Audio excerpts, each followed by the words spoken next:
$59.30 silver just shattered every record in history. December 6th, 2025, today. But here's what caught my attention. While this was happening, JPMorgan reportedly moved approximately 169 million ounces into their vaults. Industry sources suggest this represents roughly 9% of global supply. They've been accumulating since 2011, 14 years quietly. Now, I keep asking myself, if silver doesn't matter like so many experts claim, why would America's most powerful bank be hoarding this metal? My theory, something significant might be unfolding. And I want to walk you through a pattern I've been studying, one that's appeared in every major financial crisis in history. A pattern that's never failed. And right now, in my analysis, we might be watching it complete in real time. You still have a choice. But let me show you why this window might be closing faster than you think. I'm not a financial advisor. This isn't financial advice, and I'm not affiliated with anyone mentioned in this video. This is purely educational analysis based on publicly available information. Look, I've spent months analyzing historical financial collapses, and what I found is this. They all follow a similar pattern. 4 stages always, and here's what concerns me.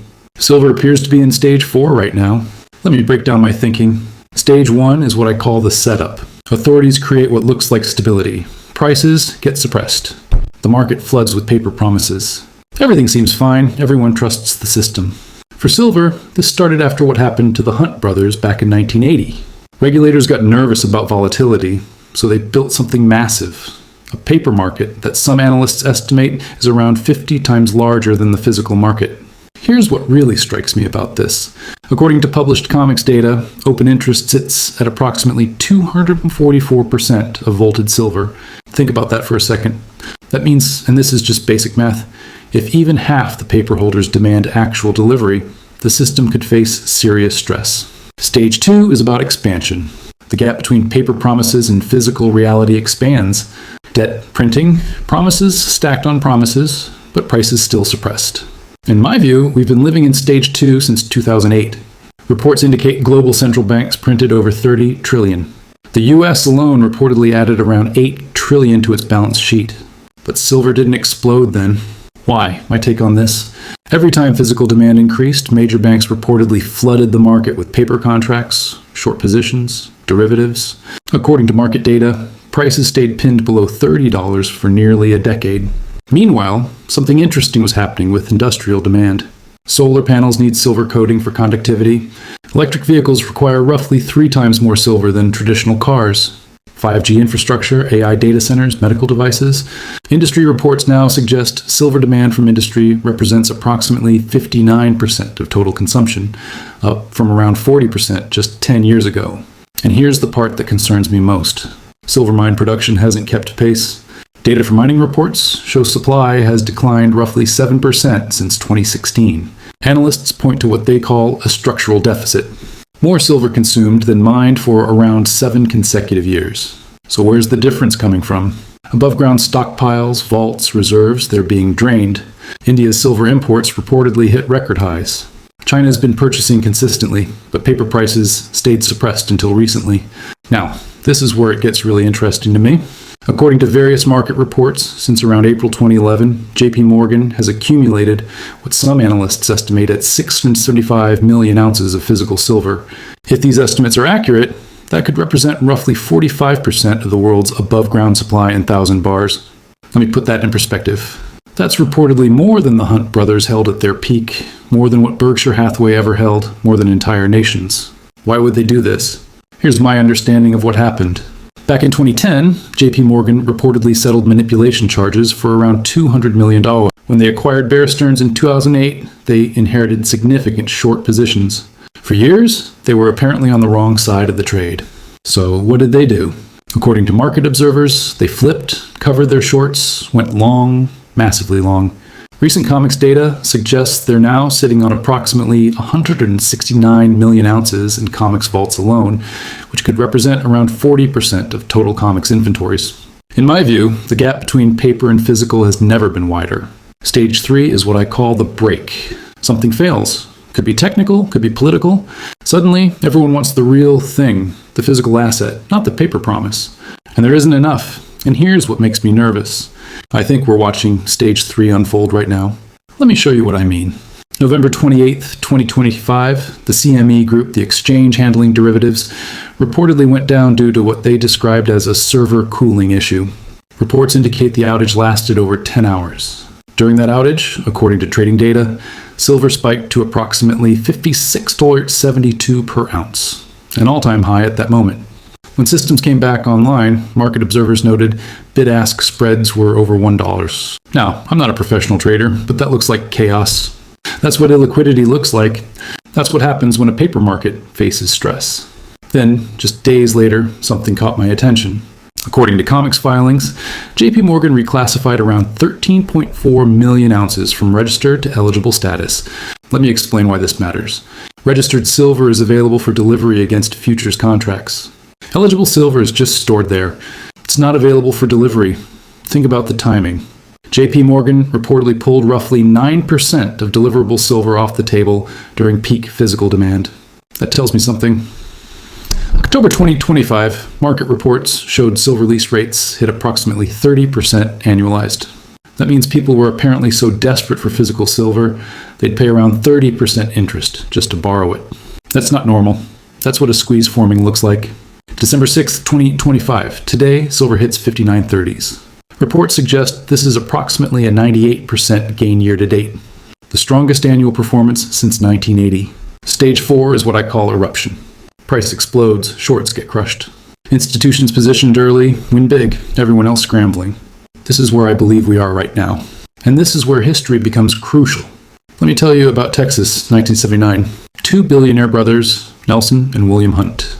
They looked at silver trading around $6 per ounce and saw something others missed. Inflation, consumption exceeding production. A perfect storm. So they bought approximately 200 million ounces, around 1/3 of America's entire silver supply at the time. Then January 1980 arrived. According to historical records, silver hit 49.45. That's roughly 800% in 18 months. Banks panicked. COMEX changed the rules overnight. Banned new long positions, forced liquidation only. Silver Thursday, March 27th, 1980. Crashed, the hunts were destroyed. But here's what I think matters most. The squeeze was real, the shortage was real, and the $49 price was real. It literally took changing the entire game to stop it. Now imagine something with me. What if the buyers weren't two reckless billionaires?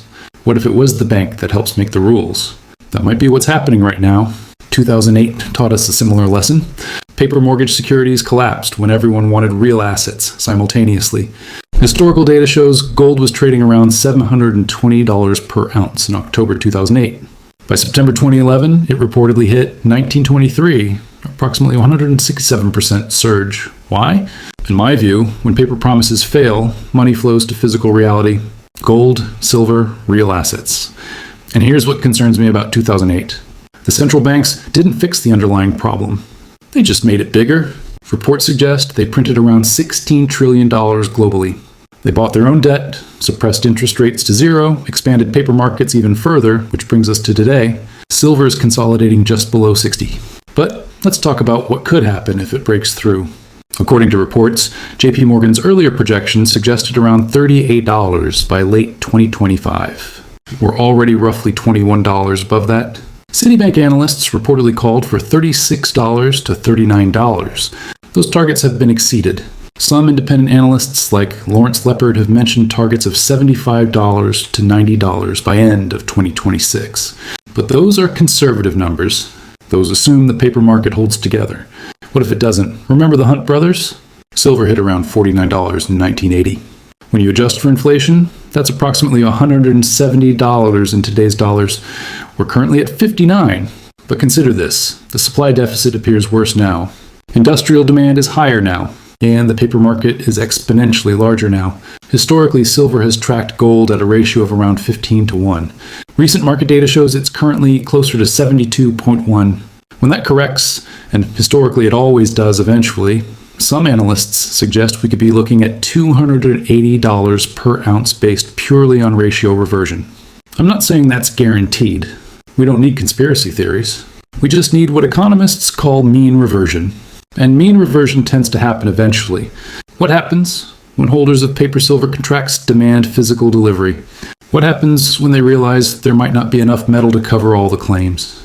What happens when pension funds, sovereign wealth funds, and retail investors all try to get physical silver simultaneously? That's the scenario that keeps me up at night. December 9th and 10th, 2025, 3 days from now, the Federal Reserve meets to decide on interest rates. According to Bloomberg data, current probability of a rate cut sits at approximately 87.2%. Here's my thinking. If they cut rates, the dollar typically weakens. When the dollar weakens, historically, gold and silver tend to surge. Gold is currently trading around $4,212 per ounce. Some analysts project $4,500 to $5,000 by mid-2026. Silver typically follows gold. It always has historically, but silver tends to move faster, more volatile, more explosive. In my view, the Fed meeting could be a spark. The structural deficit is the tinder. JPMorgan's positioning might be the accelerant. And a paper market under stress could be the explosion. All the pieces appear to be in place. Physical silver is still available right now. Premiums are rising according to dealer reports. Some dealers mention delays, but you can still get it. That window might not last. When the paper market faces stress, when futures contracts potentially can't be delivered, premiums could explode. We're talking possibly 30, 40, 50% over spot price, maybe more. Look at what happened during the 2020 COVID panic. Silver hit around $28 per ounce, but physical coins were reportedly selling for $45. That's approximately a 60% premium. Now imagine that scenario with silver at $100 per ounce. I'm not saying this happens tomorrow, but it's probably not 10 years away either. The Fed meets in 3 days. That's the first domino. Industrial demand keeps rising. That's constant pressure. COMEX inventories keep draining according to reports. That's the countdown clock.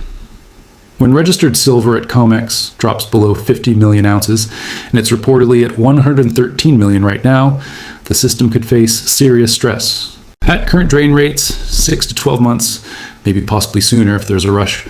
Here's what I think people miss. This isn't just about silver. Silver is the symptom.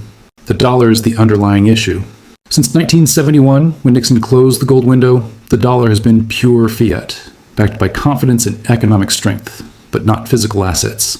And after over 50 years of printing, 50 years of deficit spending, some economists argue inflation has been masked by methodological changes to CPI calculations. In my view, the bill might be coming due. In 1980, silver peaked around $50. It took 45 years to break that record. 45 years of what some call suppression, 45 years of accumulation, 45 years of coiling, and now we're here. $59 and climbing. The Hunt brothers were early. They got crushed, but they were right about the fundamentals. Now imagine if they had been patient. Imagine if they had the backing of the entire system instead of fighting against it. That might be JPMorgan today. They learned from the Hunt brothers' mistakes. They're not going to squeeze too fast. They're not going to be reckless. They might just let the market do the work. And when silver hits $100, then $150, then $200. If it does, they'll be positioned perfectly. The signals are everywhere. Record highs, structural deficits, bank accumulation, paper market stress, Fed meetings, geopolitical tensions, all happening at once. That's not coincidence, that's convergence. Stage 1, the setup, done. Stage 2, expansion and debasement, done. Stage 3, the crisis happening now. Stage 4, the inevitable outcome, loading. You don't have to believe me, but you should study history. And history has a way of repeating. I'm not a financial advisor. I'm just someone who's been studying these patterns, watching these markets, trying to make sense of what's happening. The silver situation isn't coming. It's already here. The only question is whether you're positioned to understand what's unfolding, or whether you'll look back in 6 months wishing you'd paid attention. The choice is yours. But think carefully, because December 9th is 3 days away. If you want to follow along as this unfolds, hit subscribe. I'll be tracking developments and sharing my analysis in real time as we watch this situation develop. Do you think silver hits $100 in 2026? Drop your thoughts in the comments below. I'm genuinely curious what you all think. This might be one of the most important financial stories of 2025.